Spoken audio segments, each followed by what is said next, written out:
भारत में समान नागरिक संहिता यूनिफॉर्म सिविल कोड लागू करने को लेकर चर्चा तेज हो गई है। इसके लिए देश के नागरिक से राय मांगने की प्रक्रिया शुरू हो चुकी है।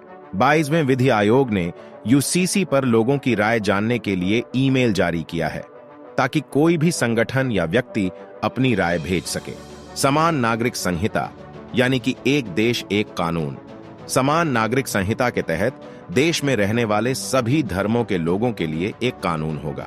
समान नागरिक के तहत विवाह, तलाक, बच्चा गोद लेना, संपत्ति के बंटवारे जैसे विषय आते हैं। फिलहाल भारत में ऐसा नहीं है। भारत में समान नागरिक संहिता लागू नहीं है। यहाँ कई निजी कानून धर्म के आधार पर तय हैं। भारत में हिंदू, सिख, जैन और बौद्ध के लिए एक व्यक्तिगत कानून है। वहीं मुसलमानों और ईसाइयों के लिए उनके अपने कानून हैं। इस्लाम धर्म के लोग शरीयत या शरिया कानून को मानते हैं, जबकि अन्य धर्म के लोग भारतीय संसद द्वारा तय कानून को सर्वोपरि मानते हैं। भारत में यूसीसी पर विधि आयोग ने जैसे ही प्रक्रिया शुरू की, यहां राजनीति तेज हो गई। समाज दो हिस्सों में बंट गया। एक पक्ष इसके समर्थन में है और दूसरा पक्ष इसका विरोध कर रहा है। ऐसा नहीं है कि यूसीसी को लेकर भारत में पहली बार ऐसा हो रहा है। वहीं दुनिया में कई ऐसे देश हैं जहां यूसीसी जैसे कानून लागू हैं। इन देशों में विकसित और आधुनिक देश भी शामिल हैं।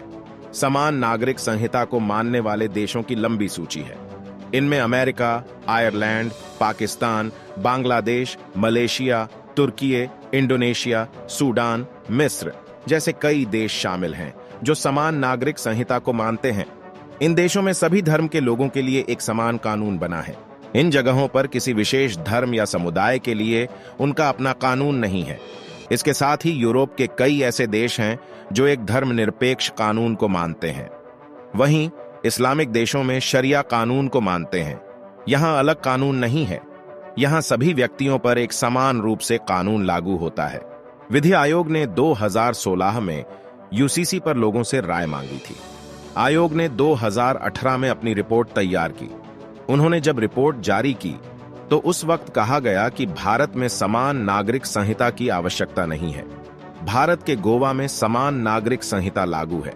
गोवा को विशेष राज्य का दर्जा मिलने के साथ साथ राज्य में यूसीसी भी लागू है।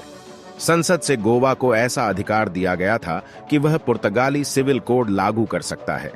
गोवा में सभी धर्मों के लोगों के लिए एक समान कानून है। गोवा में शादी या तलाक कोर्ट या रजिस्ट्रेशन द्वारा ही कानूनी तौर पर मान्य होता है। गोवा को छोड़कर पूरे भारत में हिंदू, इस्लाम और ईसाई धर्म के लिए अलग अलग कानून है। उत्तराखंड में यूसीसी लागू करने की दिशा में तेजी से कदम आगे बढ़ाया जा रहा है। मुख्यमंत्री पुष्कर सिंह धामी के अनुसार समिति 30 जून के आसपास ड्राफ्ट को सरकार को सौंपने की तैयारी कर रही है। प्रदेश सरकार इसके आधार पर राज्य में यूसीसी लागू कर सकती है। उम्मीद करते हैं कि आपको ये जानकारी सुनकर अच्छी लगी होगी। ऐसी ही जानकारी देते रहेंगे आपको।